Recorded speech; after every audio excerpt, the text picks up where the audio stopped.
le monde. Il est 20h. On va commencer la séance du Conseil du 7 octobre 2024, séance ordinaire. Nous avons quorum, l'ensemble des membres du Conseil municipal sont présents. Peut-être en commençant, quelques petits points d'information. Tout d'abord, je voudrais juste réitérer la politique qu'on s'est donnée de fonctionnement pour la période de questions. Donc, les personnes doivent se présenter au micro, doivent s'identifier. Les questions doivent se faire sur les points qui sont prévus à l'ordre du jour. Les personnes posent une question, on leur répond. Puis, s'il n'y a plus personne au micro, dans le fond, les personnes peuvent poser d'autres questions. Et le tout se fait dans le respect et pour un bon fonctionnement. Donc, les points d'information que je voulais vous soulever ce soir, tout d'abord, pour ceux qui ont assisté vendredi et samedi à la pièce de théâtre qui s'est faite ici dans la salle Louis-Philippe Antille avec la troupe La Gang à Luce. Donc, nous avons ici avec nous la chance d'avoir l'auteur et le metteur en scène de la pièce. Donc, c'est 250 personnes qui se sont présentées pour venir assister à la pièce de théâtre. Donc, c'était une belle soirée. Donc, je veux officiellement dire nos félicitations. Puis, c'était le début d'une série d'événements qui vont se passer dans la salle, ici à la salle de Philippe Antille. Tous les premiers vendredis du mois, on va avoir des événements, ça peut être des groupes de musique, on va avoir un humoriste, un conteur. Il y a une programmation qu'on a mis dans le dernier Coxillon. Puis il y a un lancement qu'on va faire d'ici le prochain spectacle qui va être le 4 novembre, si je me souviens bien. Et ça va être bien. Hein? Oh, 1er novembre, excusez. Premier vendredi du mois, 1er novembre. Donc, ça va être le groupe Yannick Saint-Jacques, c'est du country américain. Et il va avoir la possibilité aussi, soit juste le spectacle ou souper-spectacle. Ça fait que ça va être lancé dans les jours qui viennent. Ensuite, je voudrais aussi vous mentionner que le Cercle des fermières s'est associé avec La Vie en Rose pour ramasser des fonds pour le cancer du sein. Donc, La Vie en Rose, c'est un événement qu'ils font depuis quelques années. Donc, là, Saint-Plus va participer. Donc, il y a des boîtes qui vont être mises dans différents endroits, ici à la salle de Philippe Antille. Il va y avoir au bureau municipal aussi. Il va y avoir aussi dans les épiceries. Épicerie Bernier et marché Saint-Plus. Donc, des boîtes qui vont être mises en place pour ramasser des soutiens-gorge qui sont défraîchis ou que les femmes ne portent plus.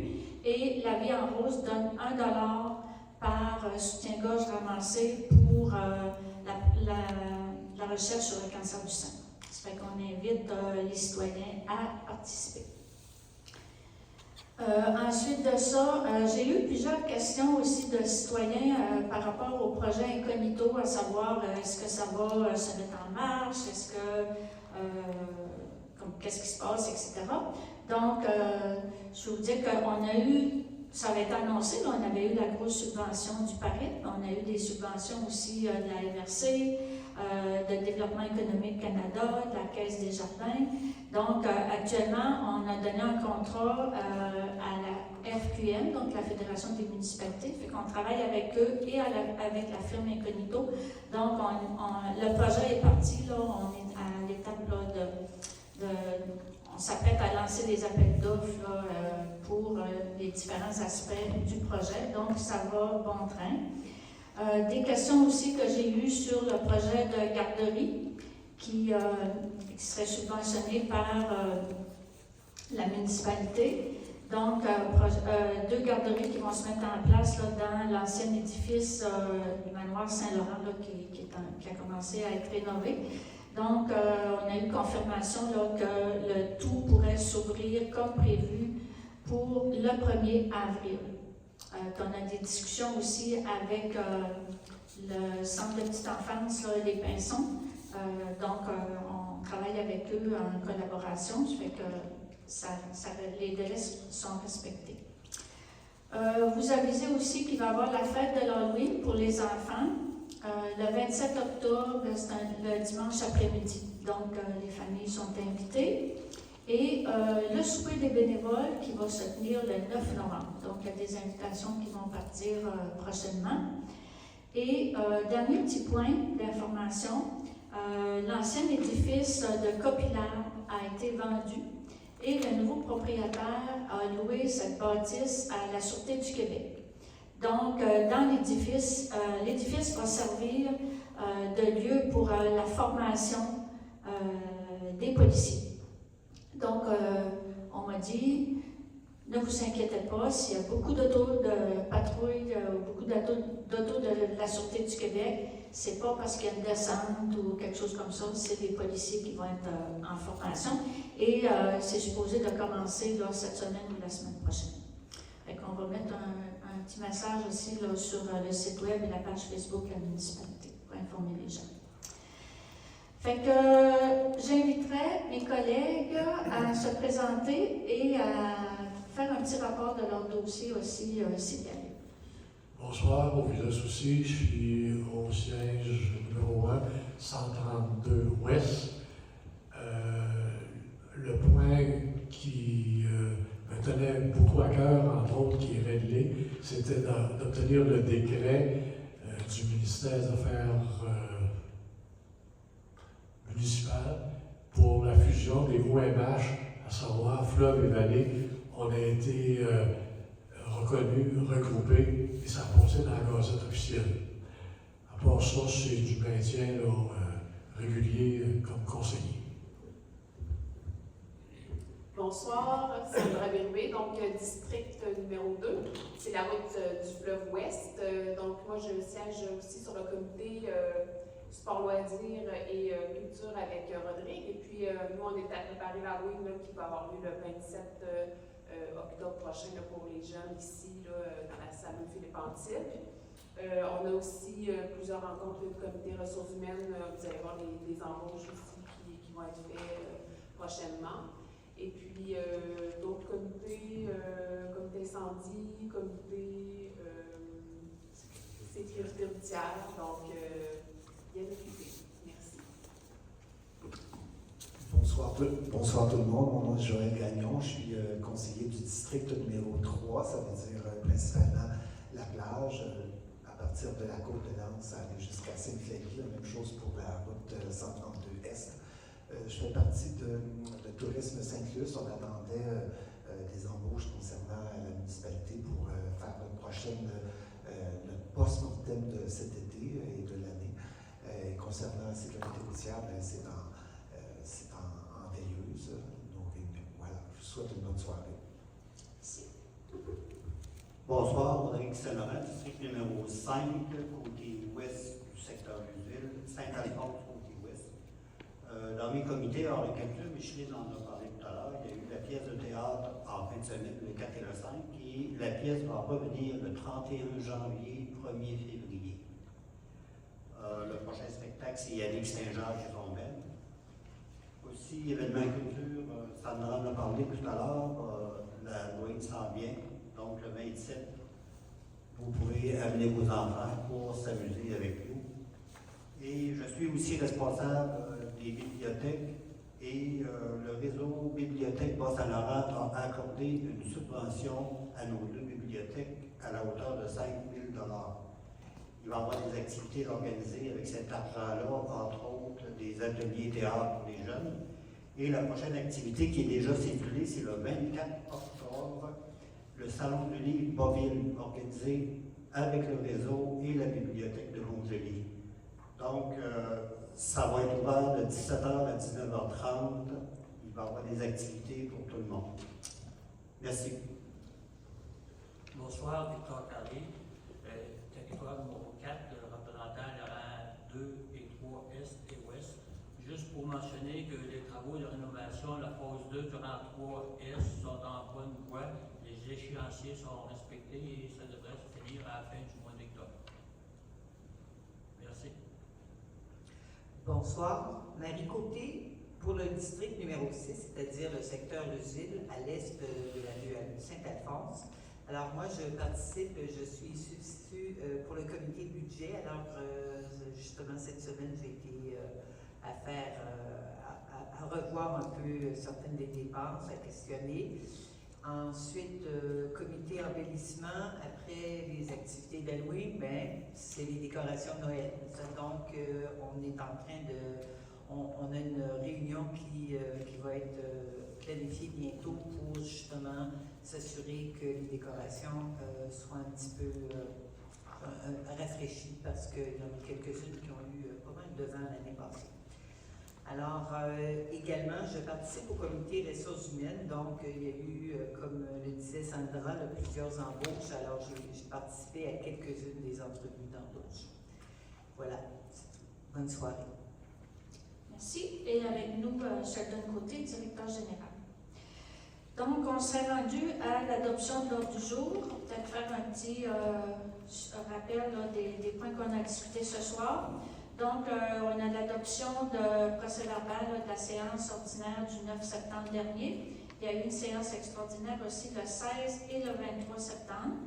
Au niveau des finances, l'ensemble des comptes à adopter. Au niveau de l'administration, il y a une demande de commandite des espadons de Montjoly. Changement de représentant là, pour le programme du PARIT.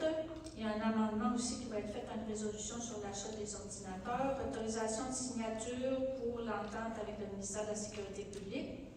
Il y a une demande de commandite pour Centraide Bas-Saint-Laurent. Ensuite, adoption du règlement sur la politique de gestion contractuelle. Demande de commandite du club Jim Ars de la Métis. Un avis de motion et le projet de règlement concernant la division des territoires pour les districts électoraux. Dans les points urbanisme, second projet de règlement et en tout cas, il y a des projets de modification de règlement d'urbanisme et de règlement de zonage qu'on va vous présenter tout à l'heure. Il y a un PIA aussi qui est demandé pour le 156 route du fleuve Ouest.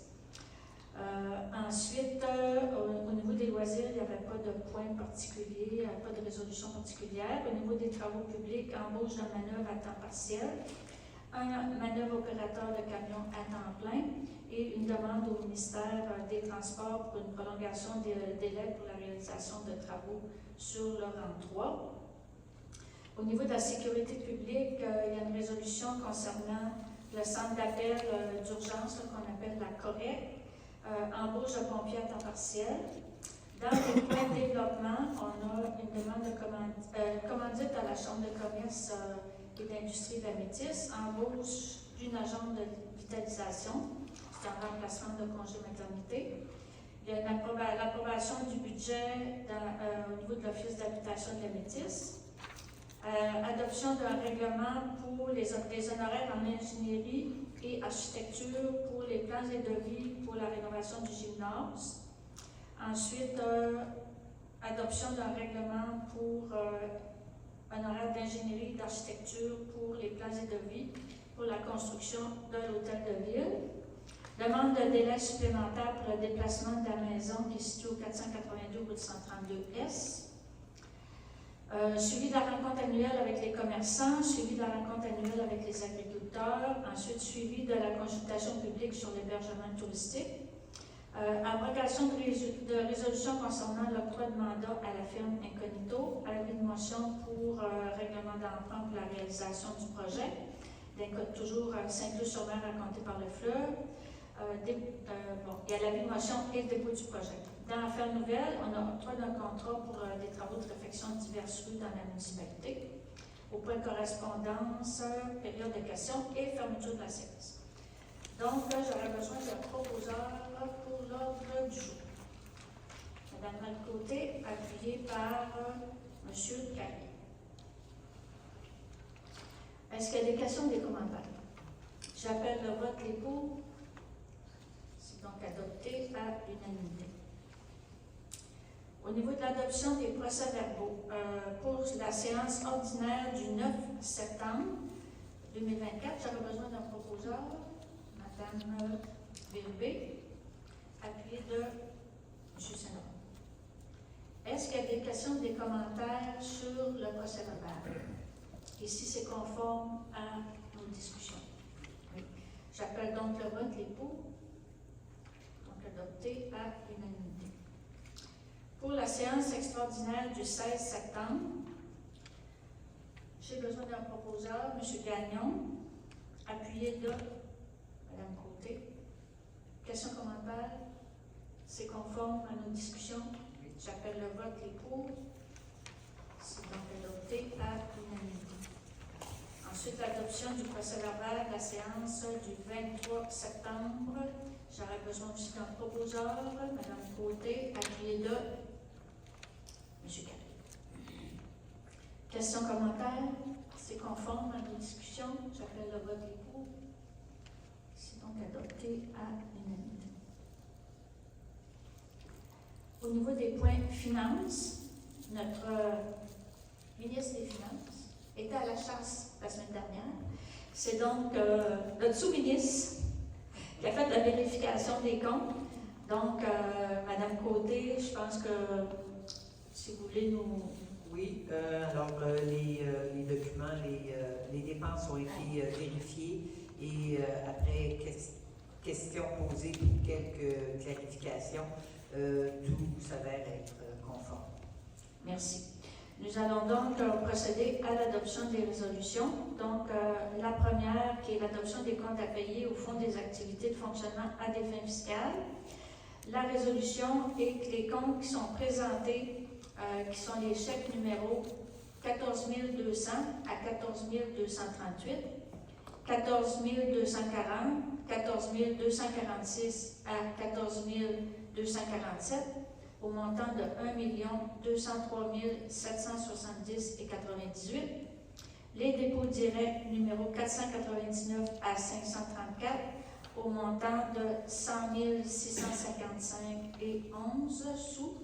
Et les prélèvements numéro 1422 à 1427 et 1429 à 1434 au montant total de 69 791 et 87 sont acceptés et autorisation donnée de les payer. Et les frais de déplacement sont au montant de 1 797 et 87.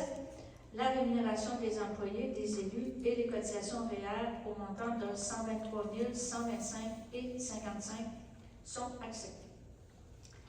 Madame Côté, vous êtes la proposeuse, appuyée de M. Soucy. Est-ce qu'il y a des questions ou des commentaires? J'appelle le vote, les pour. C'est donc adopté à l'unanimité. Ensuite, considérant les comptes à payer au fonds de règlement, la résolution est que les comptes présentés, soit les chèques numéro 788 à 793, au montant de 303 703 et 39, sont acceptés et autorisation donnée des paiements. Madame Côté, vous êtes toujours la proposeuse. Appuyez de M. Soucy. Questions, commentaires? J'appelle le vote des pour. C'est donc adopté à l'unanimité. Ensuite, l'autre résolution, c'est concernant les comptes au ministère de la Sécurité publique pour le volet protection des berges. C'est le chèque numéro 63 au montant de 8 651 et 62 est accepté et autorisation est donnée des paiements. Madame Côté, vous êtes toujours proposeuse. Monsieur Soucy. Questions, commentaires? J'appelle le vote des pour. Donc adopté à l'unanimité. Dépôt de l'état des activités à des fins fiscales. Donc, la proposition est d'accepter le dépôt de l'état des activités en date du 25 septembre 2024. Proposé par Mme Côté, appuyé par M. Soucy. Questions, commentaires? J'appelle le vote des pour. C'est donc adopté à l'unanimité. Appropriation du surplus non affecté. La proposition est qu'une somme de 7 134 soit appropriée au surplus non affecté pour être transférée au fonds des activités de fonctionnement 2024 et qu'une autre somme de 2 265 soit appropriée au surplus non affecté pour être transférée au fonds des activités d'investissement 2024. Madame Côté, vous êtes toujours proposeur? Oui. Monsieur Soucy? Je vendeur. Questions, commentaires? J'appelle le vote des pour. Donc, adopté à l'unanimité. Autorisation de paiement à excavation de Léon Chouinard et Fils. Bon, il y a un contrat qui avait été donné là, pour la réfection des infrastructures dans la rue des Érables. Les travaux sont complétés et nous avons une lettre là, de M. Pierre-Gilles Morel, qui est ingénieur pour la firme Ostrada, qui nous recommande le dernier paiement. Donc, la proposition est d'autoriser le paiement pour la somme de 140 266,34 $, taxes incluses à excavation Léon Chouinard, pour la réfection des infrastructures sur le des Érables. Proposeur, Madame Bébé, appuyé de M. Saint-Laurent. Est-ce qu'il y a des questions ou des commentaires? J'appelle le vote des pour. C'est donc adopté à l'unanimité. Emprunt temporaire relatif à l'aide financière à recevoir dans le cadre du programme de la TEC 2019-2024. C'est donc un montant que nous avons de 1 639 440 $. Donc, c'est la contribution du Québec dans ce dossier. Et la proposition, dans le fond, est de faire un emprunt temporaire pour rembourser là, les travaux qu'on a faits là, sur la rue des Érables et tout ça, en attendant d'avoir, parce qu'il faut faire la reddition de compte à la fin des travaux, et c'est juste à ce moment-là qu'on a la subvention. Donc, la résolution est d'autoriser l'emprunt temporaire au montant de 1 639 440 $, qui est exactement le montant que nous allons recevoir de la TEC. J'ai besoin d'un proposeur, Mme Côté, appuyé de M. Saint-Laurent. Est-ce qu'il y a des questions ou des commentaires? J'appelle le vote des pour. C'est donc adopté à l'unanimité. Ensuite, on a une demande de commandite du club de natation des Espadons de Montjoly. Donc, il y a une résolution de donner une somme de 500 $, étant donné aussi qu'il y a plusieurs jeunes de Saint-Luce qui participent à ce club de natation. Est-ce que j'ai un proposeur? Mme Bérubé, appuyé de M. Carré. Est-ce qu'il y a des questions ou des commentaires? J'appelle le vote des pour. C'est donc adopté à l'unanimité. Ensuite, une résolution pour changement de représentant du bénéficiaire au programme d'aide à la relance de l'industrie touristique. C'est la subvention que nous avons eue là, avec le projet Incognito. Étant donné que quand la proposition a été votée, c'est M. Robidoux qui agissait comme directeur adjoint au niveau du conseil municipal, donc c'est lui qui avait signé la résolution. Et c'est son nom finalement qui apparaît là, au niveau du programme d'aide, et ce serait pour changer le nom de M. Robidoux par le nom du directeur général, M. Chagrin-Côté. Est-ce que j'ai un proposeur? M. Gagnon, appuyé de M. Saint-Laurent. Est-ce qu'il y a des questions ou des commentaires? J'appelle le vote des pour. C'est donc adopté à l'unanimité. Ensuite, il y a un amendement à faire à une résolution, la 2024-07-425, qui concerne l'achat d'ordinateurs. Donc, il fallait apporter des précisions étant donné que la dépense a été affectée en règlement d'emprunt qui était sur une période de 15 ans. Et ce n'est pas possible d'amortir des ordinateurs sur une si longue période. Donc, une proposition pour amender cette résolution pour établir le terme de l'emprunt à 5 ans. Est-ce que j'ai un proposeur? Mme Bébé, appuyée de Mme Côté. Est-ce qu'il y a des questions ou des commentaires? J'appelle le vote des pour. C'est donc adopté à l'unanimité. Ensuite, autorisation de signature pour l'avenant numéro 3 avec le ministère de la Sécurité publique. C'est une modification qu'on a négociée avec le ministère. C'était pour le déplacement des maisons qui étaient situées en bord de mer. le gouvernement nous avait accordé une année supplémentaire, soit jusqu'au 31 mars 2025. Et ça avait été entendu avec le gouvernement, mais là, on vient d'avoir l'entente officielle. Donc, la résolution est pour mandater le directeur général et la maire à signer l'avenant numéro 3 avec le ministère de la Sécurité publique. M. Gagnon propose, appuyé par M. Carrier. Est-ce qu'il y a des questions, des commentaires? J'appelle le vote des pour. C'est donc adopté à l'unanimité. Ensuite, on a une demande de commandite de l'organisme Centraide de Bas-Saint-Laurent. Donc, la résolution est de verser une somme de 250 $, qui est le même montant qu'on donne depuis plusieurs années. Proposé par Mme Côté, appuyé par M. Soucy. Est-ce qu'il y a des questions ou des commentaires? J'appelle le vote des pour. C'est donc adopté à l'unanimité. Ensuite, adoption d'un règlement sur la politique de gestion contractuelle. L'avis et le dépôt du projet ont été faits il y a déjà le conseil du mois de septembre. Donc, on avait déjà un règlement sur la politique de gestion contractuelle. Là, les modifications qu'on a apportées, ça concerne 2 points. Actuellement, le gouvernement, le ministère des Affaires municipales, permet de faire des contrats de gré à gré pour un montant maximum, qui est actuellement, au moment où on se parle, là, de 132 000 et des poussières. Monsieur Côté,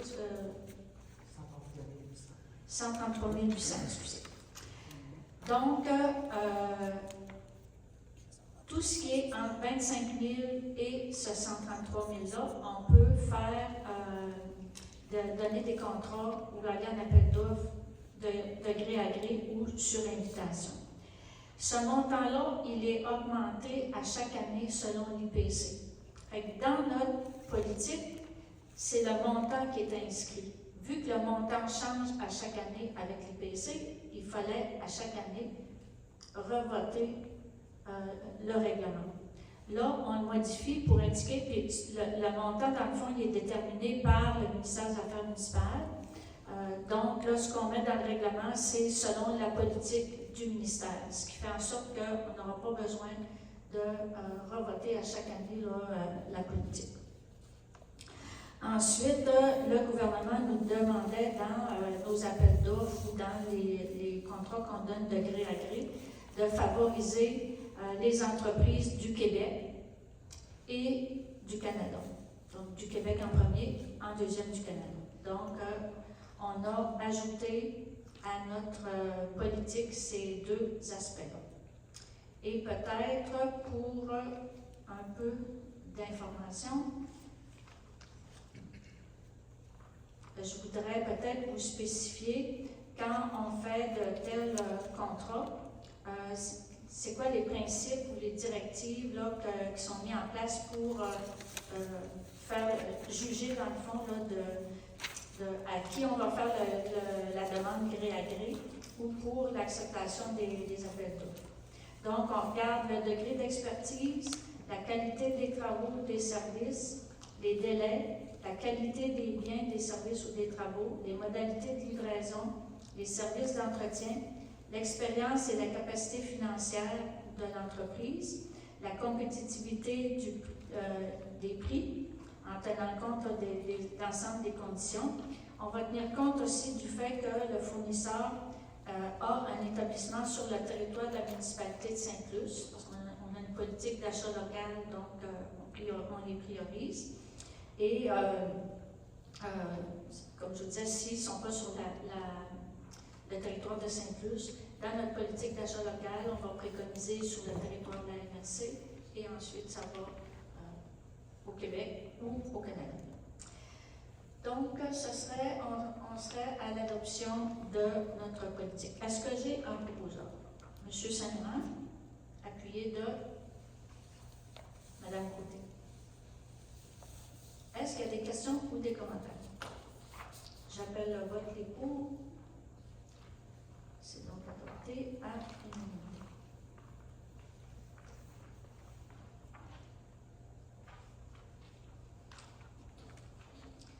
Ensuite, excusez,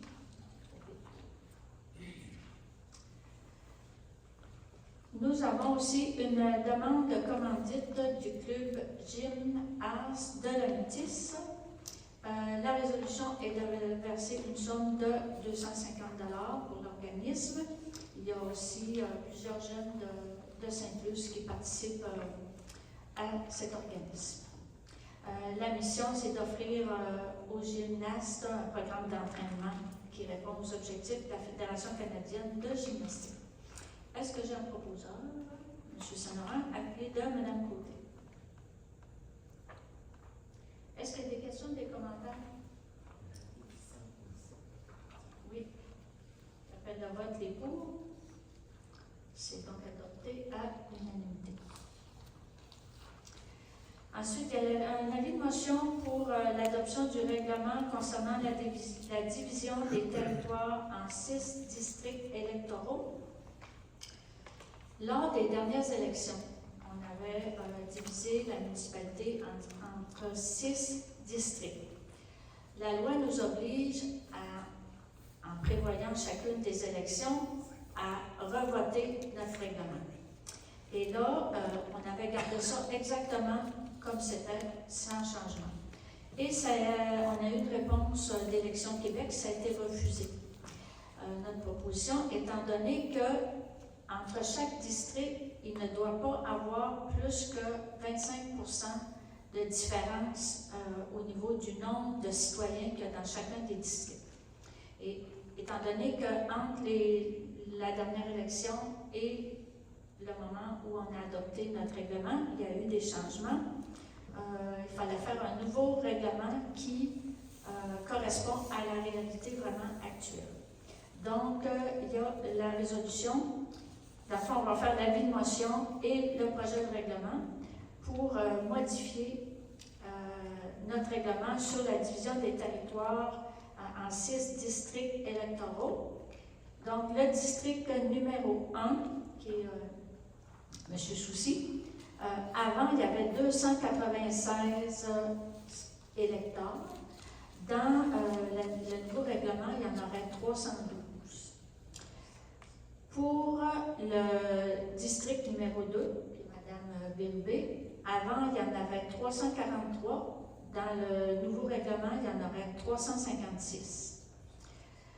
Le district numéro 3, qui est M. Gagnon, avant, il y en avait 325. Maintenant, il y en aurait 360.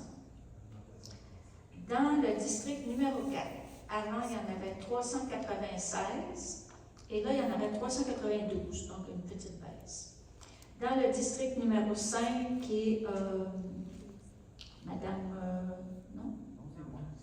Monsieur Saint-Laurent, avant, il y en avait 488. Là, il va en avoir 486, donc 2 de moins. Et pour le district numéro 6, qui est Mme Côté, ça reste pareil, 488. Donc, j'avais besoin d'un proposeur pour l'avis de dépôt. Une personne. M. Gagnon. M. Gagnon, est-ce que vous êtes d'accord pour faire le dépôt du projet? Bien sûr.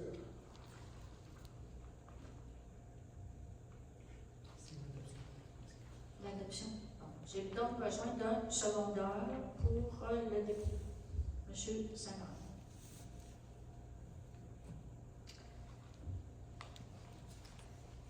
Est-ce qu'il y a des questions ou des commentaires? Ça va, j'appelle le vote les pour. C'est donc adopté à l'unanimité. Peut-être concernant la disposition sur la cartographie, ça ne changera pas vraiment grand-chose. Quand on va avoir la réponse officielle d'Élections Québec, on va faire paraître la nouvelle carte. Il y a quelques petites modifications, peut-être avoir quelques adresses qui vont changer de district, mais c'est minime. Mais on la mettra là, sur le site web, la page Facebook. Puis probablement dans le coction aussi. L'année prochaine. Oui, oui, c'est en vigueur pour les prochaines élections. Mais on va avoir une réponse d'Élections Québec là, peut-être d'ici quelques semaines.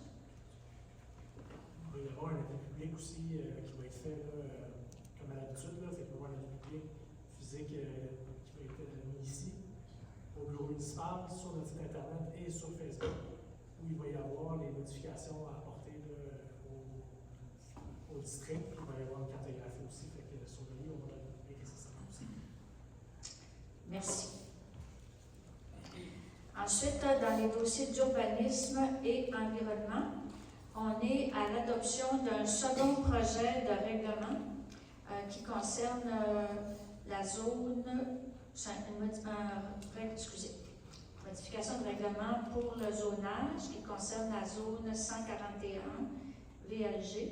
Donc, c'est une portion de la route du fleuve S. C'est l'avis et le dépôt du règlement avaient été déposés à la séance du 9 septembre et c'est pour limiter la hauteur maximale des bâtiments à 1,5 étages. Est-ce que j'ai un proposeur? M. Gagnon, appuyé de M. Carrier. Est-ce qu'il y a des questions ou des commentaires? Ça va, j'appelle le vote des pour. C'est donc adopté à l'unanimité.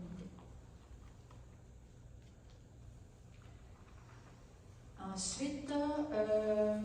Les numéros, ça. Les numéros.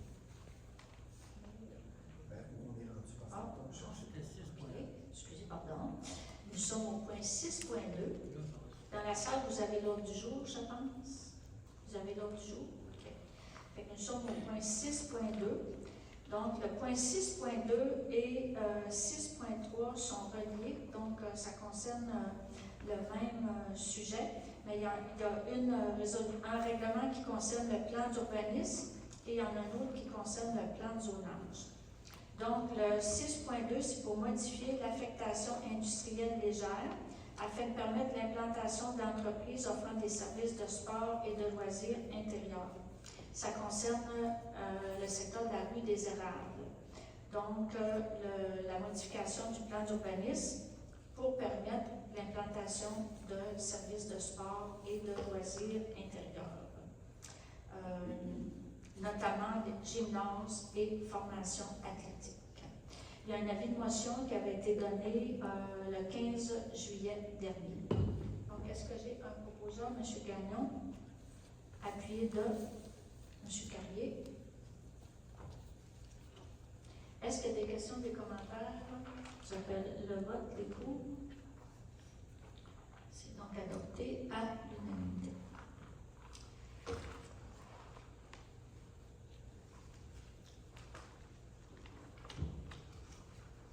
Et le point 6.3, comme je vous disais tantôt, c'est le même sujet, mais là, c'est la modification pour le règlement de zonage. Donc, c'est dans la même zone. C'est pour modifier les grilles d'usage afin de permettre l'implantation d'entreprises offrant des services de sport et de loisirs intérieurs. Là aussi, l'avis de motion avait été donné là, le 15 juillet dernier par M. Joël Gagnon. Donc, pour le règlement sur la modification de zonage, j'aurais besoin d'un proposeur. M. Gagnon, appuyé de M. Carrier. Est-ce qu'il y a des questions ou des commentaires? J'appelle le vote des pour. C'est donc adopté à l'unanimité. Ensuite, il y a une demande de PIA pour le 156 route du fleuve Ouest pour permettre le remplacement de 2 portes par une porte et une fenêtre sur la façade du bâtiment, de même que pour l'ajout d'une fenêtre localisée au rez-de-chaussée sur l'élévation gauche. La demande a été présentée aussi au comité consultatif en urbanisme qui recommande l'acceptation. Et pour le conseil, il y a donc une proposition d'accepter le plan d'implantation d'intégration architecturale pour le 156 route du fleuve Ouest tel qu'il a été décrit précédemment. M. Gagnon, vous proposez, appuyé de M. Carrier. Est-ce qu'il y a des questions, des commentaires? J'appelle le vote des pour.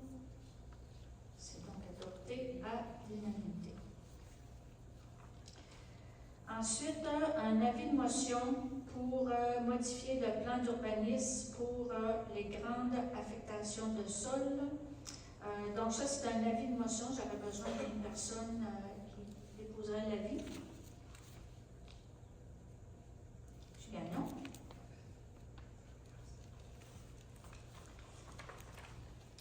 Pour ce qui est du projet de règlement, excusez, oui, le projet de règlement, c'est une modification, excusez, parce que là, on a fait l'avis de motion pour le plan d'urbanisme. Là, on est dans le plan d'urbanisme et tantôt, on va être dans la modification de zonage.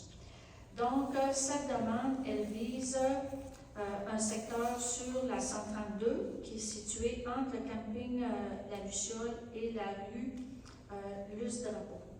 Donc, c'est afin de modifier les plans, là, il y a des numéros que je vous passe, mais qui vont être dans le procès-verbal, qui montrent les grandes affectations de sol pour voir apparaître une affectation qui serait villégiature. Donc, le but de la modification du plan d'urbanisme et du plan de zonage, c'est pour permettre la construction de maisons et l'agrandissement du camping. Est-ce que j'ai quelqu'un qui propose le plan de modification du plan d'urbanisme? Monsieur Saint-Laurent? Appuyez de.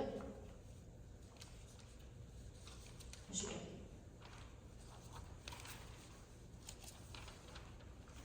Est-ce qu'il y a des questions ou des commentaires? Ça va, j'appelle le vote, les pour. C'est donc adopté à l'unanimité.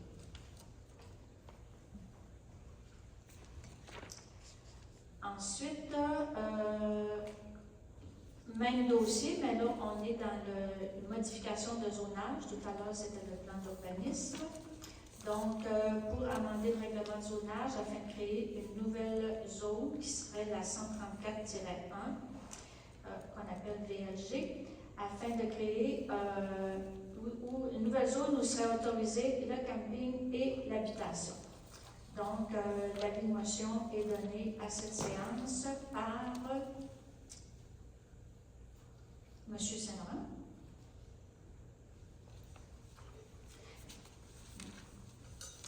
Donc, j'aurais besoin d'un proposeur et d'un secondeur pour le dépôt du projet. M. Saint-Laurent. C'est un avis de motion.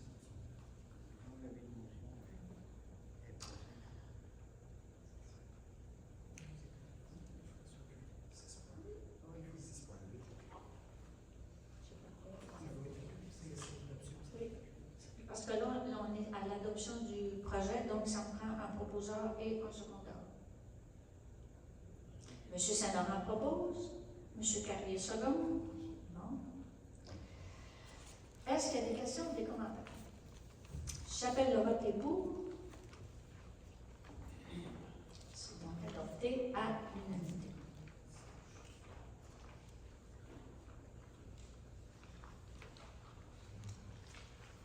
Si je ne m'abuse, M. Côté, il va y avoir une consultation publique là-dessus qui va être annoncée. Là, on est à la première étape, mais c'est ça, il va venir une consultation publique. Donc, on est rendu au point 8, embauche d'un manœuvre temps partiel. Donc, la proposition de procéder à l'embauche de M. Samuel Véraud au poste de manœuvre à temps partiel, selon les conditions qui sont prévues à l'entente avec les employés. Peut-être on avait annoncé, je pense que c'est au dernier conseil, qu'au niveau de la salle Louis-Philippe Antil, ça serait possible parce qu'avec le personnel qu'on avait, on pouvait juste faire la location une fois dans la fin de semaine. Donc, on voulait permettre là, de louer la salle plus souvent. Donc, ça nous prenait une personne en surplus au niveau des travaux publics. Et c'est un poste à temps partiel, particulièrement là, pour les fins de semaine. Donc, est-ce que j'ai quelqu'un qui propose l'embauche de M. Samuel? Mme Belbé, appuyée de Mme Côté. Questions, commentaires? J'appelle le vote des pour. C'est donc adopté à l'unanimité. On souhaite bienvenue dans notre équipe à M. Véro. Ensuite, embauche d'un manœuvre opérateur de camion à temps plein. La proposition est d'embaucher M. Yves Perrault au poste de manœuvre opérateur à temps plein, et ça, c'est toujours selon les conditions qui sont prévues à l'entente avec nos employés. Proposé par Mme Bérubé, appuyé par Mme Côté. Est-ce qu'il y a des questions, commentaires? Peut-être spécifier que ce poste-là de manœuvre opérateur de camion est le poste que nous avons eu en coopération intermunicipale avec Sainte-Flavie. Donc, ce poste-là est subventionné à 60%, et le 40% qui reste à payer, on le partage 50-50 avec Sainte-Flavie. Donc, c'est vraiment un plus pour nous. Donc là, je suis rendue à l'appel du vote, si je me souviens bien. Fait que les pour, c'est donc adopté à l'unanimité, et on souhaite aussi à M. Perrault bienvenue dans notre équipe. Ensuite, une demande au ministère des Transports pour une prolongation de délai pour la réalisation des travaux. Tantôt, au début de la séance, M. Carrier a mentionné que les travaux dans le rang 3S vont bien et que se termineraient là, dans les délais. On avait par contre une troisième phase qui était de 1,3 km, pour vraiment finaliser les travaux. Et ce 1,3 km-là, c'était uniquement le réasphaltage. Donc là, on est en octobre, on voulait aller en appel d'offres, mais vu que la deuxième phase n'est pas encore terminée, et si on faisait faire le 1,3 km, ben, les camions ont à se déplacer pour tout ça, ça fait que dans le fond, ça briserait plus que ça ferait un beau travail. Donc, on achemine une demande au ministère du Transport pour que la troisième phase, donc le 1,3 km qui reste, puisse être reportée jusqu'au 31 juillet 2025. Parce que là, la subvention qu'on avait devait être finalisée pour le 16 novembre. Donc, là, on fait cette demande-là. C'est sûr qu'on a déjà fait des approches avec le ministère des Transports pour les aviser. Et on n'a pas eu un oui officiel parce qu'ils ne peuvent pas nous le donner tant que la demande officielle ne leur est pas acheminée. Mais on a eu l'information que ça serait accepté. Donc, le dernier 1,3 km pourrait être fait là, le printemps prochain. Est-ce que j'ai un proposant? M. Carrier, appuyé de M. Saint-Laurent. Est-ce qu'il y a des questions ou commentaires? J'appelle le vote les pour. C'est donc adopté à l'unanimité. Ensuite, centre d'appel d'urgence des régions de l'Est du Québec, la gestion intégrée de traitement des appels d'urgence. C'est ce qu'on appelle la COREC. Actuellement, dans les régions de l'Est du Québec, les appels d'urgence qui sont soit le 911 ou qui concernent plus le secteur santé, et les appels concernant les pompiers, tout ça est géré par la COREC. Là, au niveau de cet organisme, le conseil d'administration était composé de représentants du secteur de la santé et des représentants du secteur municipal, parce que c'est nous qui payons une bonne partie là, de cet organisme-là. Là, le gouvernement s'apprête à déposer un projet de loi pour que la COREC soit, au niveau du conseil d'administration, soit gérée uniquement par le réseau de la santé. Donc, on trouve que ça peut nuire au niveau des municipalités, parce qu'on a, pour les services incendie, parce qu'on n'aura plus notre mot à dire là, sur l'organisation des services. Donc, la proposition est qu'on demande à la COREC, peu importe le mode de gouvernance qui va être mis en place, de conserver une gestion intégrée pour le traitement des appels d'urgence qui proviennent du territoire de notre municipalité, donc autant le 911 que les appels au niveau d'incendie. On demande aussi, le conseil municipal se réserve le droit d'étudier d'autres options qui permettraient de conserver ce standard et de mettre fin aux ententes que nous avons actuellement, qui sont prévues là, à l'article 10 de nos ententes. Ensuite, notre résolution va être envoyée, mais là je vous dirais, c'est l'ensemble des municipalités actuellement qui contestent cette décision du gouvernement d'enlever les municipalités dans la gestion de la correct. Donc, toutes les municipalités de l'Est du Québec, que ce soit Gaspésie, Bas-Saint-Laurent, Côte-Nord, font le même genre de résolution là, pour envoyer au gouvernement.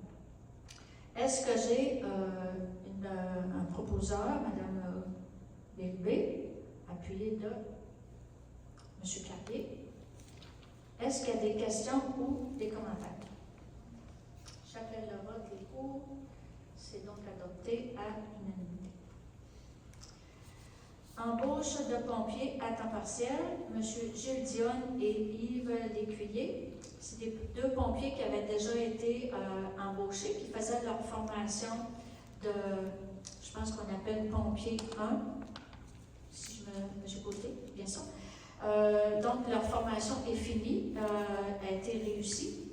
Donc, la proposition là, est de les engager comme pompiers officiellement à temps partiel au service de sécurité incendie de Saint-Luce. Proposé par M. Soucy, appuyé par Mme Bérubé. Est-ce qu'il y a des questions ou commentaires? Ça va, j'appelle le vote, les pour. C'est donc adopté à l'unanimité. Au niveau de la correspondance, on n'avait pas de point particulier. Et, non, excusez, 10.1. Nous avons une demande de commandite de la Chambre de commerce de la Métis pour que la municipalité, nous participons à la campagne d'achat local pour le temps des fêtes et de participer, ça c'est un montant de 250 $, et de participer là, pour une somme de 600 $ à hommage à nos bâtisseurs qui va avoir lieu le 26 octobre.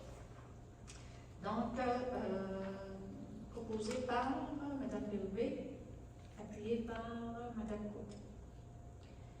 Est-ce qu'il y a des questions, commentaires? J'appelle le vote et pour. Donc, adopté à l'unanimité. C'était pas le bon type de correspondance. Oui, on est dans le développement. C'est ça. Ensuite, embauche d'une agente de vitalisation. C'est pour un remplacement de congé de maternité de Mme Émilie Martel. Donc, la proposition est d'embaucher Mme Mylène Thibault, qui est une résidente de Saint-Luce, au poste d'agente de vitalisation et aux conditions prévues à l'entente que nous avons avec nos employés. Celle-ci rentrera en fonction le 21 octobre. Mme Bérubé, vous proposez, appuyé de Mme Côté.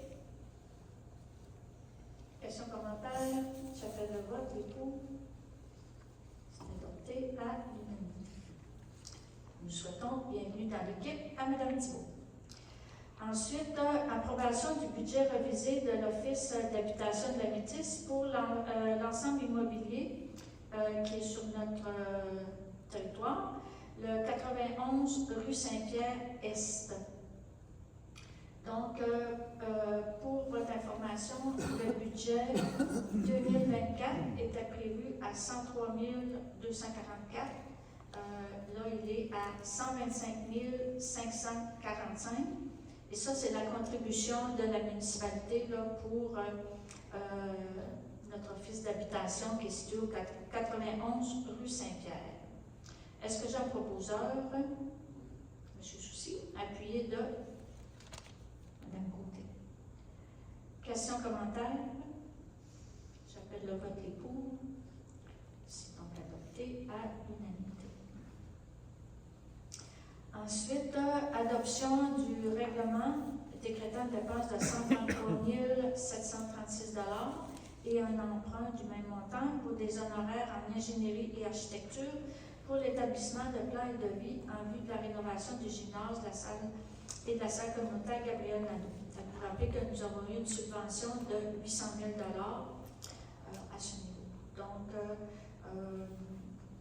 c'est ça. Pour faire préparer des plans et de vie, est-ce que j'ai un proposeur? Madame Bébé, appuyez-le. Madame Côté. Est-ce qu'il y a des questions, des commentaires? J'appelle le vote, les pour. Donc, adopté à l'unanimité.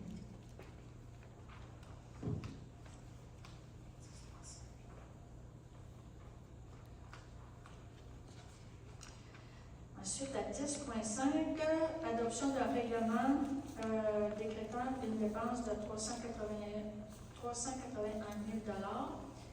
78 et un emprunt de 381 078 pour les honoraires en ingénierie et architecture pour l'établissement de plans et de vie en vue de la construction d'un nouvel hôtel de ville. Et vous rappelez aussi que nous avons reçu l'autorisation du ministère pour une subvention à 78 %. Cette demande avait été faite là, à cause de la vétusté actuelle, du manque d'espace. Il y a eu des champignons aussi de découvert dans le système d'aération. Donc, est-ce que j'ai un proposeur? Madame Bérubé. Appuyez de M. Carrier. Est-ce qu'il y a des questions ou des commentaires?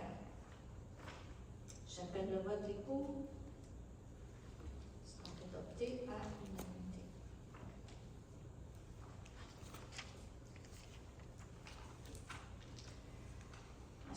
Ensuite, au point 10.6, demande de délai supplémentaire pour le déplacement de la maison qui est située au 482 route 132 S à Saint-Luce. C'est une maison là, qui était située en bord de mer, donc suite à l'entente que nous avons eue avec le ministère de la Sécurité publique. Nous avons eu une demande de M. Vincent Bédard, de Bédard-Laroche, pour un délai supplémentaire jusqu'au 31 octobre. Le délai qui était dans le contrat que nous avions avec était au 30 septembre. C'est ça, demande prolongée d'1 mois. La proposition est d'accepter le délai supplémentaire jusqu'au 31 octobre pour le déplacement de la maison.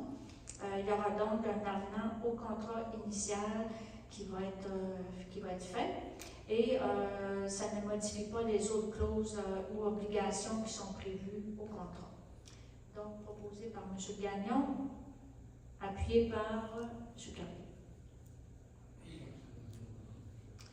Est-ce qu'il y a des questions ou des commentaires? J'appelle le vote les pour. C'est donc adopté à l'unanimité. Ensuite, en suivi de la rencontre annuelle que nous avons tenue avec les commerçants, ça s'est tenu le 27 mars dernier. Le conseil municipal, suite à cette rencontre, souhaite répondre aux préoccupations des commerçants, et ça dans la mesure de nos responsabilités municipales. La proposition est donc de faire une sensibilisation de la population aux avantages de l'achat local par la mise à jour du guide à tous les 2 ans, le rendre disponible dans les commerces, les réseaux sociaux, sur le site Internet, ainsi qu'aux nouveaux arrivants. Maintenir notre adhésion à la Chambre de commerce de la Métis, supporter les entreprises pour la mise en place d'un système d'entraide et prise en charge du mobilier urbain, le panneau publicitaire là, qu'il y a près du chalet de service dans le secteur Saint-Luce-sur-Mer. Actuellement, ça n'appartient pas à la municipalité, c'est une compagnie qui fait de la publicité. Donc, il y a un panneau et cette compagnie-là demande à nos commerçants de payer une publicité pour apparaître sur ce panneau-là. Donc, les commerçants, c'est des montants quand même assez substantiels. Là. Monsieur ici qui nous avait dit que c'était quelque chose comme 2000 quelques cents dollars pour avoir une annonce de son commerce. Donc, on a avisé le propriétaire de ce panneau-là, de cette compagnie-là, que c'était la dernière année et que nous allons prendre en charge à la municipalité et nous allons faire la publicité de nos commerces. Donc, est-ce que j'ai un proposeur? Monsieur Saint-Laurent? Appuyé de... C'est tout le monde veut, c'est le fun. Madame Béguibétier. Est-ce qu'il y a des questions, des commentaires? Ça va? J'appelle le vote des pour. C'est donc adopté à l'unanimité. Ensuite, suivi de la rencontre annuelle que nous avons eue avec les agriculteurs, c'était le 16 avril dernier. Là aussi, ils nous ont fait part de plusieurs de leurs préoccupations. Donc, on souhaite leur aider là, dans la mesure de nos responsabilités au niveau municipal. Donc, la résolution est d'évaluer la possibilité que la municipalité dépose un droit de préemption sur les terres agricoles dans le but de favoriser le rachat de ces terres par des producteurs de Sainte-Luce. Ça, c'est vraiment dans le but de tenter de diminuer la spéculation qui se fait sur les terres agricoles. Un droit de préemption, ça veut dire que si la terre agricole est mise en vente, on devrait l'offrir en premier à la municipalité. Et nous, on pourrait favoriser le rachat de la terre plus par des agriculteurs de chez nous ou des environs. Mais en priorité chez nous. Donc, on veut évaluer cette possibilité-là. Ça ne s'est pas encore fait au Québec, mais avec les différents avis qu'on a eus, c'est quelque chose qui serait possible. Donc, il y a un comité aussi qui serait formé avec les agriculteurs, si jamais on met ça en place, pour établir des normes. Il y a une demande de support technique et juridique qui serait faite aussi à la MRC de la Métis et à la Fédération québécoise des municipalités, parce que c'est un gros dossier. Ensuite, reviser les règlements afin que les rénovations qui n'entraînent pas de hausse de valeur des fermes et qui sont conformes aux règles de l'environnement ne soient plus obligatoires. Ce qu'on sait, c'est des coûts très, très importants pour les agriculteurs, quand pour un même projet, là, il y a des rapports d'ingénieurs et tout ça. Là, on a eu toutes sortes d'exemples là, que ça pouvait aller chercher dans plusieurs dizaines de milliers de dollars. Donc, on veut travailler sur cet aspect-là. Ensuite, on ferait un règlement sur le fauchage obligatoire pour peut-être éviter aussi que des terres agricoles soient vendues puis ne soient pas entretenues. Disons. Ensuite, faire un règlement pour baliser les coupes à blanc. Intervenir aussi auprès de la MRC de la Métis afin que les fermes puissent bénéficier de conteneurs pour le plastique agricole directement à leur ferme. Installer des panneaux pour zones agricoles dans les rangs afin de ralentir la circulation et d'assurer une plus grande sécurité des agriculteurs. Et donner une exemption aux agriculteurs concernés lors de la fermeture des rangs due aux tempêtes de neige. Parce que des fois, même si les rangs sont fermés, il y a des agriculteurs qui doivent absolument se déplacer pour aller s'occuper de leurs bêtes. Et aviser aussi la Sûreté du Québec, le but étant qu'il n'y ait pas de contravention. Donc, pour la recommandation qui concerne la rencontre avec les agriculteurs, est-ce que j'ai un proposeur? Monsieur Carrier, appuyé de Mme Côté. Est-ce qu'il y a des questions ou des commentaires, Monsieur Carrier? Commentaire, c'est parce qu'on dit la hausse de valeur des fermes. Il y avait aussi les bâtiments, mettons la maison, mettons Charlène Galerie, tu n'avais pas besoin de permis, Charlène Soleil, tu avais une maison, tu as besoin de demander de permis, puis ça ne change pas la valeur. Une couverture aussi, refait Charlène par-dessus le sol. Mais là, ça dit valeur des fermes. OK. OK.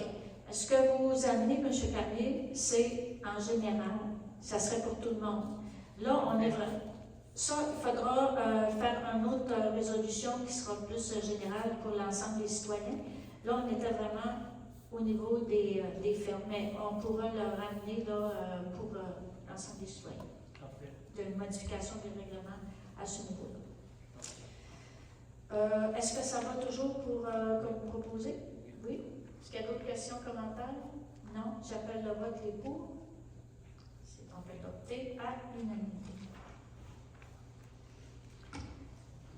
Ensuite, suivi de la consultation publique sur l'hébergement touristique, il y a eu une consultation, 2 formes de consultation, une qui s'est faite par sondage via Internet, qui s'est faite là, à partir de la période du 15 février dernier. Il y a une consultation en présentiel aussi qui a eu lieu le 21 février sur les résidences de touristes. Et ça, on a fait ces consultations-là suite à une modification que le gouvernement a faite sur les résidences de touristes. Et nous, on avait déjà un règlement là, qui amène des balises et tout ça. Donc, on avait beaucoup de questionnements aussi. Puis, le gouvernement, dans sa nouvelle loi, obligeait les résidences de touristes à avoir un numéro de la CITQ. Donc, les personnes avaient une période de temps pour faire leur demande. Il y avait une date butoir. Donc, il y a eu une période où il y a plusieurs résidences de touristes qu'on avait à Sainte-Luce puis qui n'avaient pas ce numéro-là au niveau du ministère. Donc, on a eu plusieurs demandes là, qui se sont faites dans un court laps de temps parce que, comme je vous dis, il y avait une date butoir pour le faire. Donc, suite à ces différentes consultations-là qu'on a faites auprès de la population, qui ont demandé aussi d'avoir certaines balises.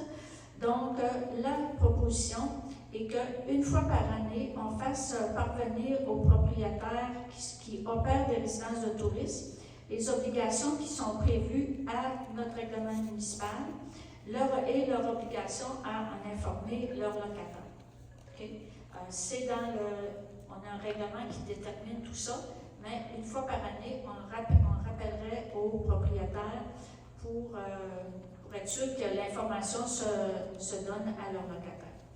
Ensuite, par le biais de notre journal, le Coxillon, informer les citoyens annuellement aussi des recours possibles en cas de non-respect des règlements. On a quelquefois là, des questionnements sur le voisin a fait un feu sur le bord de la grève, est-ce que je peux contester, qu'est-ce que je peux faire? Donc, une fois par année, on informerait les citoyens des recours possibles.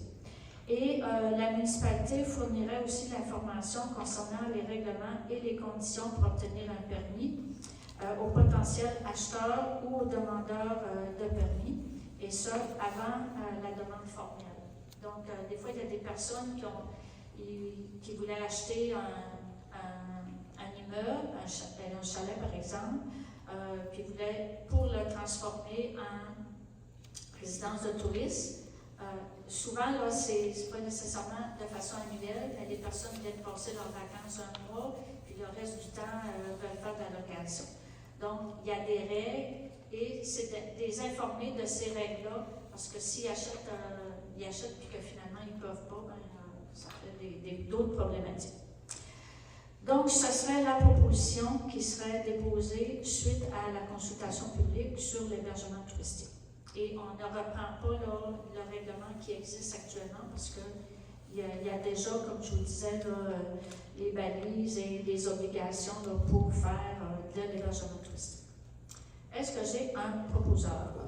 Question, commentaire? Non, on prend un proposeur avant. Madame Bélbé. Appuyez là. Madame Côté. Oui, question, commentaire. Certainement. Alors, moi, je suis conseiller municipal concernant dans le district numéro 3 qui concerne principalement, comme je l'avais dit tantôt en début de réunion, la plage, donc la route du fleuve Est et aussi la route 132 Est. Lorsque j'ai décidé de m'impliquer auprès de la municipalité, j'ai consulté, pas la municipalité, mais les citoyens. J'ai vu aux environs 350 personnes. Donc, il n'y a rien de scientifique là-dedans, mais lorsque j'arrivais là, on me questionnait beaucoup sur les Airbnb, les résidences touristiques. Il y a deux choses qui s'opposent ici, ça c'est clair, le développement touristique à Sainte-Luce et l'hébergement. Je comprends bien que l'hébergement peut passer par les résidences touristiques, c'est vrai, c'est une des choses. Si on avait un hôtel ou un hébergement à plus grand de plus de personnes, ça ne se poserait pas comme problème. Mais moi, je considère que ça se pose comme problème à Sainte-Luce. Il faut savoir que, bon, tantôt, quand Mme la mairesse a dit les augmentations d'habitants, de citoyens, moi, je suis passé dans mon district de 325 à 360. C'est une augmentation de 35 personnes, c'est le plus de tous les conseillers ici. Donc, il y a beaucoup de personnes qui viennent nouvellement s'établir dans le district. De ces personnes-là, moi, présentement, je suis en train d'aller essayer de voir les personnes qui sont des nouveaux arrivants. 3 personnes sur 10, je peux les rencontrer. Les autres, je me bute à des maisons vides. Ces maisons vides-là, c'est quoi? Principalement, je pense, rien de scientifique, des maisons à habitation touristique. Donc, si on continue dans ce sens-là, okay, de développer l'accueil touristique par des maisons qui accueillent des touristes, on affaiblit la vitalité de Sainte-Luce. Ça, j'en suis convaincu et je suis même un des exemples présentement. J'aurais pu acheter une maison, oui, mais la maison, elle aurait pu être transformée simplement en habitation touristique et je ne serais pas ici présentement à vous parler. C'est donc la raison principale pour laquelle je vais voter contre cette résolution-là, parce que c'est pas, selon moi, un bon développement, parce qu'on empêche des nouvelles familles de venir s'établir ici, et sur les 35, j'imagine qu'il doit en avoir un petit peu là-dedans. Deuxième raison aussi, c'est que je fais partie du comité de consultation en urbanisme, et là, je ne suis pas le porte-parole ni le président, mais j'ai des bonnes oreilles pour dire que, d'une façon pratiquement unanime, on est contre le développement touristique seulement par des habitations touristiques comme ça. Alors, je pense que ça peut créer des fois, et si on veut développer Sainte-Luce, puis là, je m'excuse du temps que j'ai pris, là, mais je pense que, en tout cas, moi, c'est un sujet qui me tient à cœur beaucoup. Si on veut transformer Sainte-Luce, qu'on soit accueillant au niveau touristique, ça passe aussi par d'autres choses que transformer des maisons en résidence touristique temporaire, ça crée des fois. Voilà. Je veux peut-être juste faire une petite mise au point, M. Gagnon. Nous avons, tantôt quand je disais, nous avons actuellement un règlement sur les résidences de tourisme. Le gouvernement, dans sa nouvelle loi, toutes les personnes qui ont une maison ont le droit de faire de la location. Je peux louer une chambre dans ma maison, je m'en vais en vacances à quelque part un mois, je peux louer ma maison en résidence à des touristes, et ça, dans la nouvelle loi du gouvernement, on n'a pas le droit de l'empêcher. Okay? Donc, c'est un peu pour ça qu'on a fait cette consultation-là. Dans le règlement que nous avons actuellement, toutes les demandes de résidence de touristes doivent faire une demande officielle qui est évaluée par le comité consultatif en urbanisme et qui vient aussi au conseil municipal. Donc, c'est sûr que les décisions sont prises en fonction du règlement qui existe et notre intention n'est pas non plus que toutes les maisons de Sainte-Luce deviennent des résidences de touristes, loin de là. On sait qu'actuellement, il y a beaucoup de chalets à Sainte-Luce, des propriétaires de chalets qui louent aussi leurs chalets à des touristes. Et veut pas, ça fait comme M. Gagnon disait, on n'a pas actuellement on a quelques établissements d'hébergement touristique, mais pas suffisamment pour répondre à la demande. Donc, ça fait partie des avantages et inconvénients qu'on a dans notre municipalité au niveau du développement touristique. Mais je voulais juste vous expliquer le pourquoi, puis vous rappeler que la proposition qui est sur la table, ce n'est pas de dire on fait plus de développement touristique, d'hébergement touristique ou on en fait moins. La proposition qui est sur la table, c'est d'informer les propriétaires à chaque année pour que ceux-ci informent les locataires sur leurs obligations. C'est dans notre parution du Coxillon, informer nos citoyens si vous avez des problèmes avec des voisins qui font de l'hébergement touristique, voici ce que vous pouvez faire. Et il y a la Sûreté du Québec, mais il y a aussi la municipalité. On peut intervenir à ce niveau-là. Et troisièmement, ceux qui veulent en faire de l'hébergement touristique, bien, avant qu'ils fassent des achats ou qu'ils fassent une demande d'hébergement touristique, c'est de leur donner l'information sur ce qu'il y a dans notre règlement, qu'est-ce qui est possible, qu'est-ce qui n'est pas possible.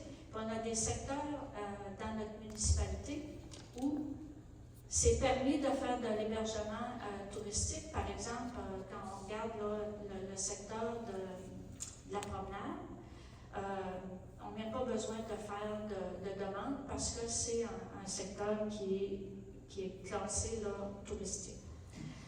Donc, c'est de donner l'information à ces gens-là sur qu'est-ce qui est possible et qu'est-ce qui n'est pas. Je vais juste rappeler là, la proposition. Oui, sur ceci. Moi, je comprends que c'est de rappeler ce qu'on a comme petit règlement. Mais à plusieurs reprises, on a posé la question, est-ce qu'on pourrait avoir un règlement pour mettre fin au Airbnb, pour avoir du monde qui soit dans notre population et d'arrêter la dévitalisation? C'est ce que ça fait, parce que les gens qui arrivent en tourisme, ils arrivent avec le boîte à lunch. Ils ne viennent pas nécessairement consommer dans nos épiceries, aller dans d'autres commerces. Moi, j'ai hâte qu'on nous apporte un règlement qui va mettre fin à ça. On a déjà trop. Si je vous pose la question, il y en a comment d'Airbnb dans notre petite communauté? On les a comptés, là, 4%, je pense. 4% des habitations. 5%. 4 points quelque chose. C'est vrai. Puis ce qui est vital, c'est 2%. On va maintenir ça dans l'ordre. Monsieur Cartier, vous aviez demandé votre parole. Là, je comprends, là, ce qu'on veut voter là, c'est pour informer. Mais, Monsieur Cartier? je comprends que ce qu'on veut voter là, c'est pour informer le monde sur les possibilités du Airbnb. Mais moi, je suis contre le Airbnb parce que l'autre chose, à l'heure actuelle, là, on ne modifie pas le règlement, comme on l'a parlé. Moi, je serais pour qu'on modifie le règlement pour avoir des balises plus claires pour dire une maison unifamiliale, ça ne peut pas être géré à Airbnb. Ça peut peut-être être loué au mois, ça, c'est pas du Airbnb si tu pars en vacances. Mais moi, personnellement, je suis contre Airbnb. Puis je trouve que, comme Joël disait, ça dévitalise notre paroisse. Il faut que le monde, faut que les bâtisses restent habitées à l'année. C'est ça qu'il faut. Oui. Pour garder notre vitalité. En tout cas, moi, mon idée, c'est. Là, ça, je comprends, c'est beau, là, mais il faut que le règlement change pour nous permettre d'être capable de refuser. À l'heure actuelle, on ne peut pas refuser. Bon. Ça, c'est ça serait un autre dossier, une autre résolution à faire. Donc là, je vais appeler le vote sur la proposition qui est sur la table. Je ne la redis pas, là, je pense que c'est clair pour tout le monde. Donc, les pour, les contre. Donc, je vais devoir utiliser mon vote prépondérant et je vais me prononcer en faveur de la proposition qui est d'améliorer l'information. Et si nous avons à faire d'autres résolutions, je pense qu'on aura des discussions là, ultérieurement. Puis, je veux rappeler aussi que les consultations qui ont été faites et par Internet et en présentiel, puis avec nos commerçants aussi, il y a eu des discussions, donc confirmaient le besoin d'avoir de l'hébergement touristique à Saint-Plus pour le développement. Donc, avec mon vote, la proposition va être adoptée à majorité. Je poursuis avec le point 10.10, qui est abrogation de résolution concernant l'octroi de mandat à la firme Incognito. C'est dans notre projet, Saint-Plus-sur-Mer raconté par le fleuve, il y a une résolution qui a été votée en juillet là, pour donner le mandat à la firme pour entreprendre là, les travaux. Et bon, il y a eu une erreur technique là, au niveau de la résolution parce que, comme toute subvention, étant donné, oui, on a eu 60% de la subvention du ministère du Tourisme, mais le 40% qui manque va être donné à la fin du projet, lorsqu'on va faire notre reddition de compte.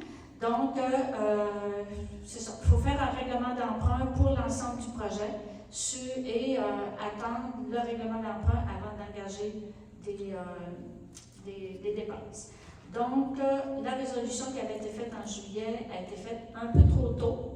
Donc, on l'abroge pour faire le règlement d'emprunt et on devra revenir plus tard là, pour redonner ce mandat-là. Donc, la proposition pour abroger la résolution concernant l'octroi de mandat à la firme Incognito. Je dois d'ailleurs spécifier qu'on avait donné le mandat, mais la résolution avait été faite, mais le contrat n'est pas signé encore. Donc, on est correct dans notre fonctionnement. Est-ce que j'ai un proposeur pour résilier, Mme Bérubé, appuyé de M. Gagnon? Est-ce qu'il y a des questions, commentaires? J'appelle le vote des pour. C'est donc adopté à l'unanimité. Nous allons donc, comme je disais, faire l'avis de motion pour le règlement d'emprunt pour le projet Saint-Luc-sur-Mer raconté par le fleuve. C'est au montant de 3 017 525. Et je veux vous rappeler que c'est subventionné. Donc, par le ministère du Tourisme, Développement économique Canada, la Caisse des Jardins et la MRC. Est-ce que j'ai l'avis de motion? C'est donc qui? Une personne. M. Gagnon. Et nous allons procéder là, on a fait l'avis de motion. Il y a donc le dépôt du projet de règlement pour le règlement d'emprunt, même montant, 3 017 725.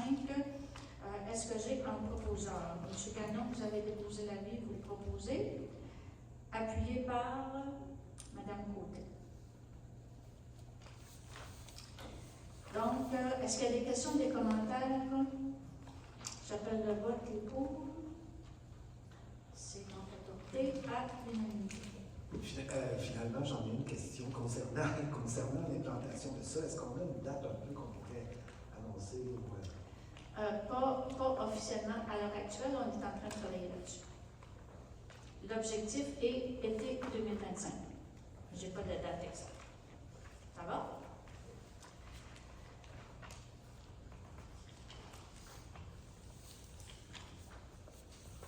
Ensuite, bon, dans l'affaire nouvelle,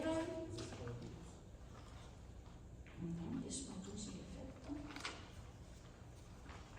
On est rendu au point 11, affaire nouvelle. Octroi d'un contrat pour les travaux de réfection de diverses rues dans la municipalité.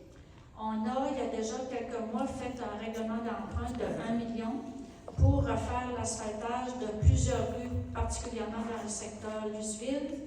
Il y en a, je pense qu'il y a 4 ou 5 rues qui seraient refaites là, dans le secteur Luceville. Il y en a une dans le secteur Saint-Luc-sur-Mer et un petit bout là, de la fin de la route du fleuve Est. Il y a eu des travaux de fait et un ponceau qui a été changé, donc il y aurait ce bout. Donc ça a été voté il y a déjà quelques mois. On était en appel d'offres et nous avons le groupe Colas Québec, qui est la plus basse soumission, puis qui est conforme au montant de 571 821,84 $. Donc, la proposition est de leur accorder le contrat. Et ces rues-là, leur réasphaltage devrait se faire cet automne. Et le montant qui reste du 1 million là, qui était le règlement d'emprunt, on le garde parce que il y a plusieurs autres rues là, dans notre municipalité là, qui ont besoin d'être réparées. Donc, on procédera l'an prochain. Il y a un calendrier qui avait été fait, qui avait été présenté d'ailleurs en conseil. Donc, la résolution est de donner le mandat au groupe Colas Québec au montant de 571 821 et 84 taxes inclus, tel que prévu au plan et devis qui ont été mis pour l'appel d'offres. Ce que j'ai en proposeur, M. Saint-Laurent, appuyé par Mme Bigby. Est-ce qu'il y a des questions, des commentaires? J'appelle le vote et pour. C'est donc adopté à l'unanimité.